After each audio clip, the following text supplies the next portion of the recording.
Si quieres ampliar información sobre el tema del narcisismo, tienes a tu disposición en Amazon mis libros. Cómo reconocer a un narcisista, en donde damos una descripción precisa de este perfil. El contacto cero, que es la técnica definitiva para alejarse de un narcisista. La piedra gris, la polémica técnica para convivir con un narcisista. La madre narcisista y una explicación de las secuelas que dejan en sus hijos y que arrastran a lo largo de su vida. Y la dependencia emocional, doloroso trauma muchas veces provocado por el narcisista. Puedes encontrar todos estos libros en Amazon escribiendo en el buscador Antonio de Vicente. Bueno, en primer lugar estamos hablando del caso de niños que reciben unas educaciones normalmente muy laxas, que se les permite todo, que se les aguanta todo. De niños no es un problema muy grave porque lo podemos manejar, nuestra superioridad física, nuestra superioridad intelectual, nuestra superioridad cognitiva nos permite ir llevándolo, en ocasiones podemos manejarlo, pero si nosotros vamos tolerando esas circunstancias, vamos tolerando esa situación de permitir todo al niño, de dejar que siempre se salga con la suya, de que sea él quien fije las normas en la casa, que él decida a qué hora se acuesta, a qué hora se acuesta, si un día no quiere ir al colegio simplemente dice que está enfermo y al final nosotros terminamos cediendo y no va al colegio, si un día no quiere comer una comida la deja y no la come, todo ese tipo de conductas a lo que van dando lugar es a que el niño empiece a interiorizar que existen un tipo de reglas especiales para él, que existen un tipo de normas, que él puede hacer lo que quiera, que puede conseguir lo que quiera. El ejemplo que poníamos antes del niño en el supermercado que hace una pataleta, el mensaje que nosotros le estamos enviando a ese niño es que si él quiere conseguir algo, lo que tiene que hacer es crear un escándalo, tiene que gritar, tiene que manipular, tiene que tergiversar las cosas. Si no quiere ir al colegio, es suficiente con que empiece a decir que le duele la cabeza, que siente que tiene fiebre, que se encuentra mal, que no tiene energía. Cuando el niño aprende todos esos trucos, realmente lo que está aprendiendo es a manipular a sus padres. Cuando va aprendiendo todos esos trucos, el niño se va considerando que él puede conseguir todo aquello que quiera, que él puede hacer manejar a sus padres como a él le dé la gana, que no existen las reglas que se aplican para los demás, para él no se aplican porque puede romperlas cuando a él le dé la gana. Si no quiere hacer su dormitorio no lo hace, siempre viene su madre o su padre y le ordena todo, si no quiere comer no come. Esas cosas que en principio parece que son poco importantes, con el tiempo van cogiendo cuerpo, van desarrollándose, y el niño en el momento en que ya va pasando de los 10, los 12, los 14 años, que se va transformando en un adolescente, el niño se va dando cuenta de su poder y cree que puede seguir consiguiendo todo aquello que quiere. Cuando sus padres se dan cuenta de que en realidad están creando un monstruo, ¿no? Están creando una persona con la que no se puede convivir, que está acostumbrada a conseguir todo lo que quiere a costa de quien sea, pues tratan de frenar esa situación.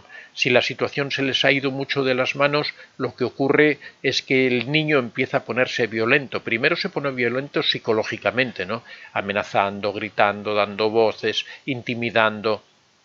Todo esto lo va haciendo. Si en esos primeros pasos en donde se va produciendo este proceso los padres le siguen tolerando, los padres empiezan a coger miedo, porque claro, los niños o las niñas a veces van creciendo y a veces se hacen enormes, ellos se dan cuenta de ese poderío físico que tienen y lo utilizan para intimidar, para meter miedo, para que el padre no esté seguro o la madre no estén seguras de enfrentarse a él, de forma que una vez que se da cuenta de que puede intimidar y que puede controlar a sus padres, a partir de ahí se irá incrementando. Ahí empezarán las patadas en la puerta, empezarán los golpes en la pared, empezarán los utensilios rotos, empezará todo ese tipo de daño que se produce, ¿no?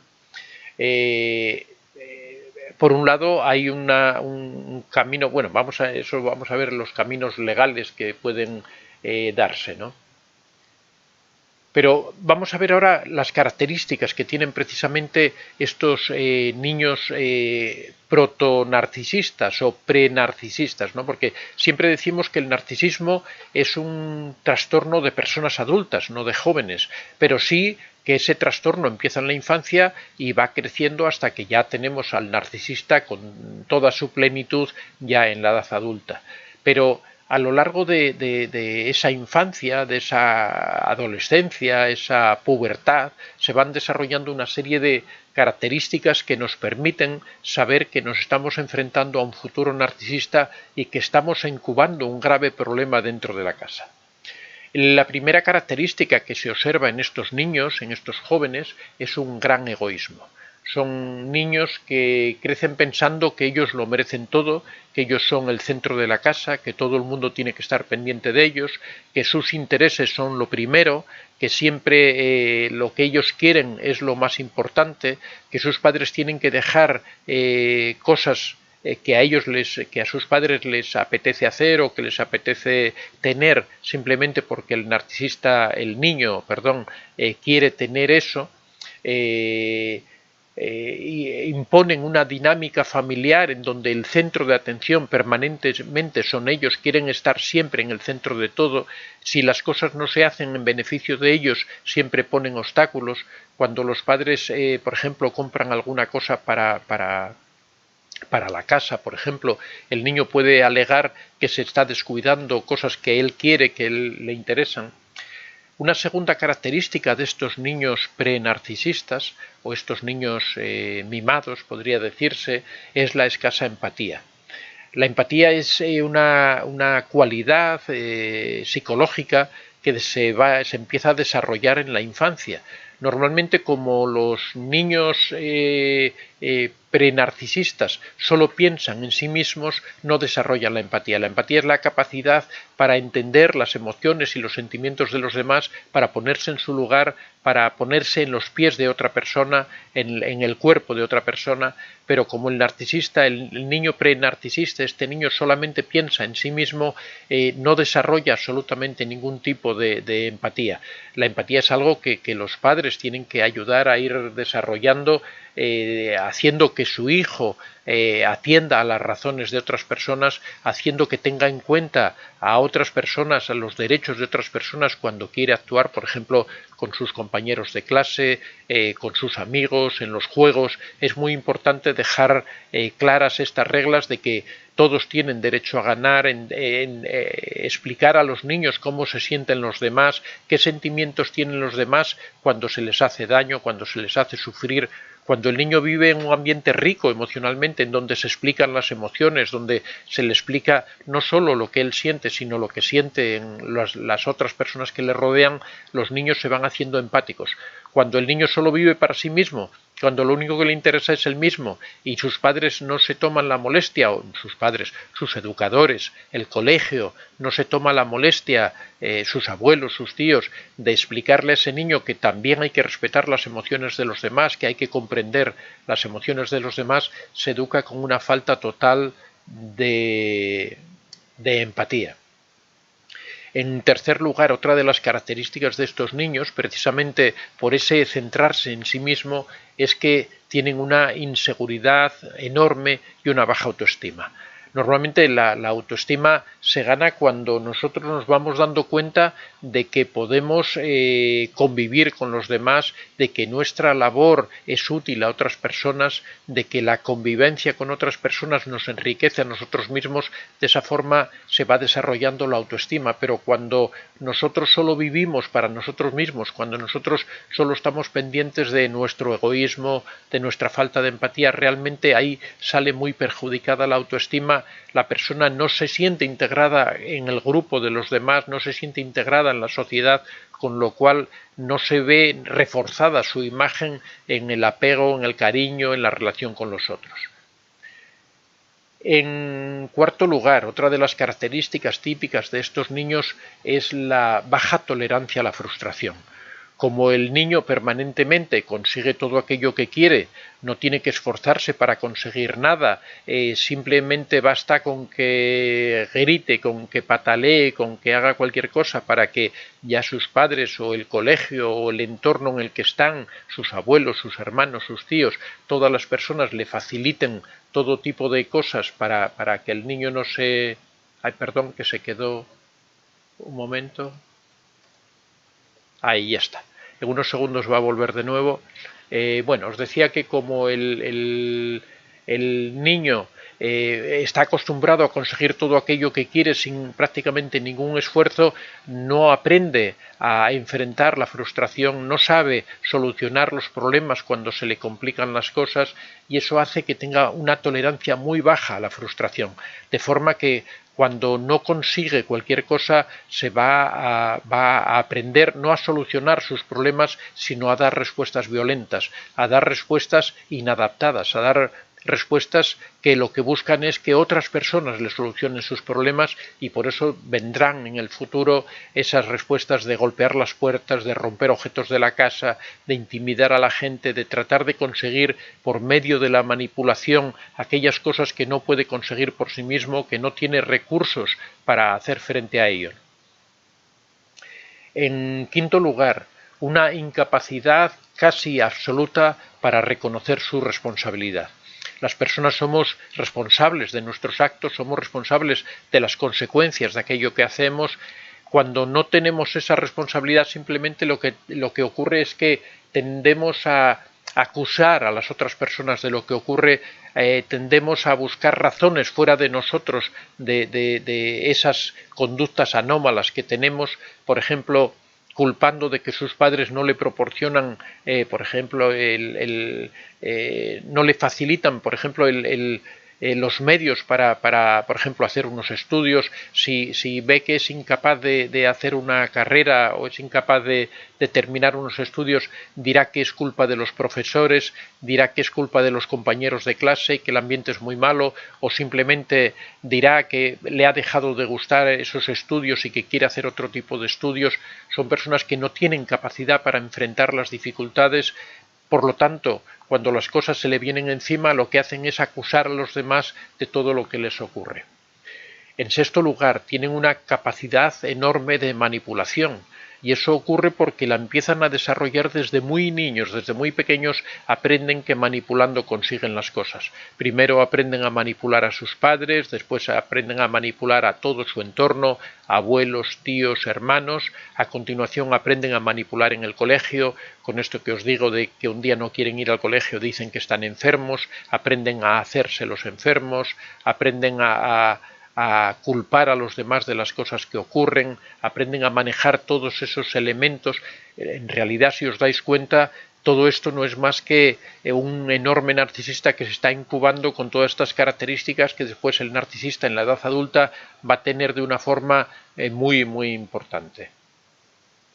Y bueno, más o menos estas son las características que presentan estos niños, que a lo largo, como digo, del tiempo se van incrementando, que en la edad ya en la edad juvenil se van haciendo fuertes, ya se van haciendo bastante difíciles de corregir, y ya cuando llegan en la edad adulta ya es imposible corregirlos, ya se ha transformado en una persona en donde se ha consolidado esa personalidad narcisista. A partir de ahí ya es muy difícil que el joven o el adulto deje de ser narcisista.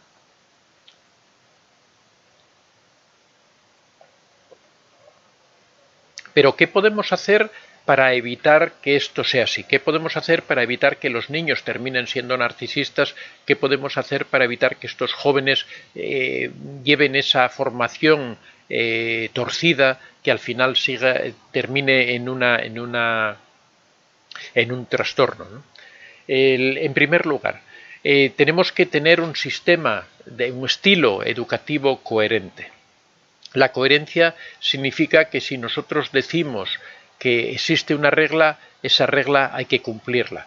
Cuando nosotros le explicamos al niño que tiene que tener en consideración a sus compañeros, debemos llevar eso hasta los últimos términos. Cuando a un niño le decimos que tiene unas obligaciones, que no solamente tiene derechos, sino que también tiene obligaciones, tiene que cumplir con sus obligaciones. No sirve que al final llegue la madre o llegue el padre a solucionarle los problemas. No sirve que al final la madre se meta en la habitación y se la ordene porque ya está desesperada y no sabe cómo conseguir que lo haga. Hay que tratar de que la educación el sistema educativo sea coherente también en que el padre y la madre estén de acuerdo en cómo actuar. No puede ser que uno diga una cosa y otro diga la cosa contraria, porque los niños rápidamente se dan cuenta de esas incoherencias y se aprovechan de ello. Saben recurrir a la persona que les va a facilitar aquello. No sirve que una madre diga no te compro este caramelo, pero el padre después se lo compre, o al contrario, ¿no? En segundo lugar, hay que establecer unas normas claras en la casa. Hay que fijar unas normas que tienen que estar muy bien definidas de unas cosas. Posiblemente pueda haber aspectos en los que haya ciertas ambigüedades, pero hay ciertas normas que no se pueden traspasar, que tienen que estar muy claras, que se tienen que fijar, que son las normas fundamentales respecto a la higiene, respecto al dormitorio, respecto al uso de aparatos electrónicos, respecto al colegio, a los estudios, a las labores que hay que hacer en la casa. Hay que tener bien claro cuáles son las obligaciones, de acuerdo a la edad, por supuesto, que hay que ir imponiendo a los hijos, pero desde muy pequeños los hijos tienen ciertas obligaciones. Los niños tienen que aprender, por ejemplo, a lavarse los dientes prácticamente desde que tienen 1 año de edad, desde que les salen los primeros dientes de leche. Los niños tienen que aprender que todos los días hay que lavarse los dientes, que todos los días hay que acostarse a una hora determinada, que no sirve de nada que quieran, no pueden ser porque quieren seguir viendo la televisión o porque quieren seguir con su tablet o con su celular, que se acuesten más tarde. Hay que fijarles unas horas desde muy pequeños. Tienen que interiorizar que en la casa existen unas reglas. Después esas reglas hay que ir llevándolas a lo largo del tiempo.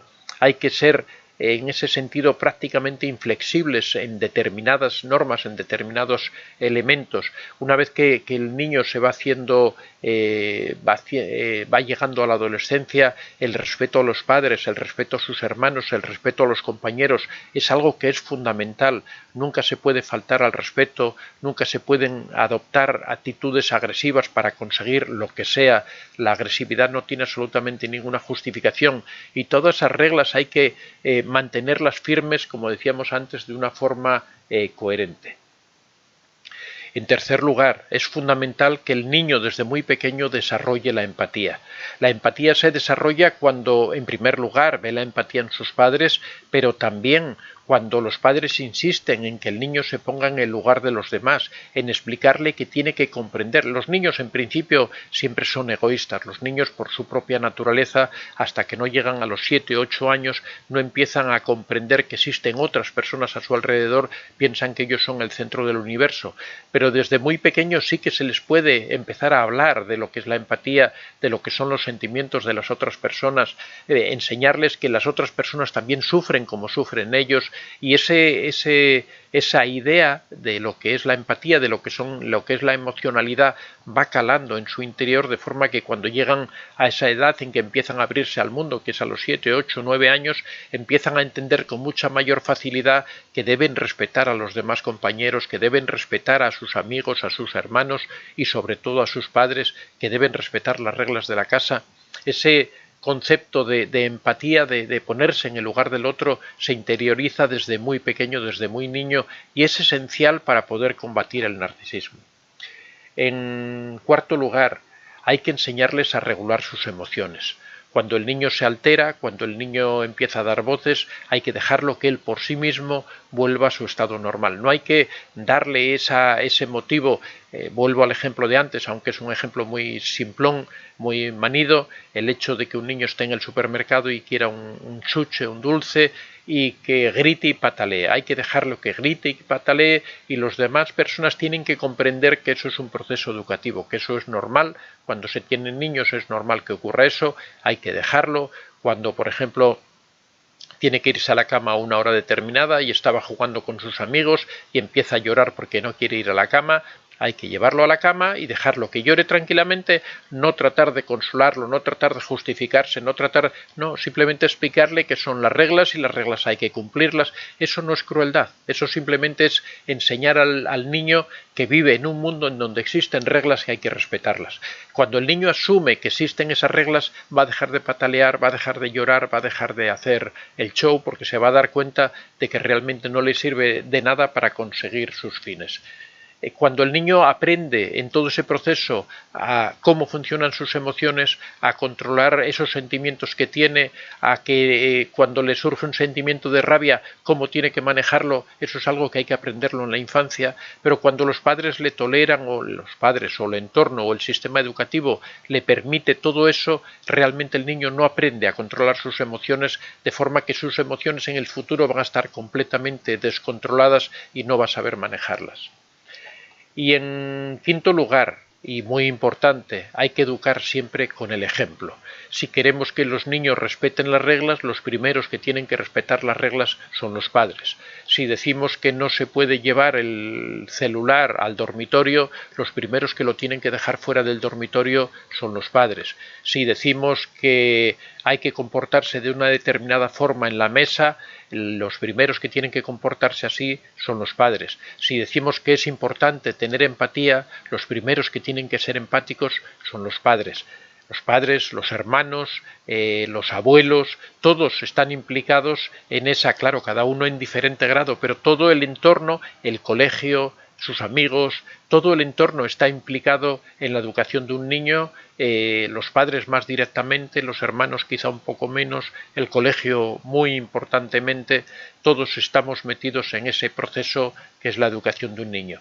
Si este proceso se lleva adecuadamente, si al niño se le respeta como hay que respetarlo, si se le obliga a cumplir con las cosas que tiene que cumplir, si se le fijan límites, si se le educa con el ejemplo, si se le enseña lo que es la empatía y lo que son las emociones, es imposible que ese niño de adulto sea narcisista. Es imposible que ese niño, cuando sea mayor, le falte el respeto a sus padres, que se transforme en un niño, en un joven agresivo, en un joven que causa problemas en su entorno. Soy Antonio de Vicente. Si te ha gustado este vídeo, puedes dar a like y si aún no estás suscrito, puedes hacerlo en la parte inferior. Si deseas hacer algún comentario o sugerir algún tema, puedes hacerlo en la casilla de los comentarios. Recuerda que este es un espacio abierto y que siempre son muy bien recibidos todas las experiencias que hayas tenido y todas las opiniones que tengas al respecto. Estaría encantado de que las compartieras con nosotros. Muchas gracias a todos y que seáis realmente muy felices.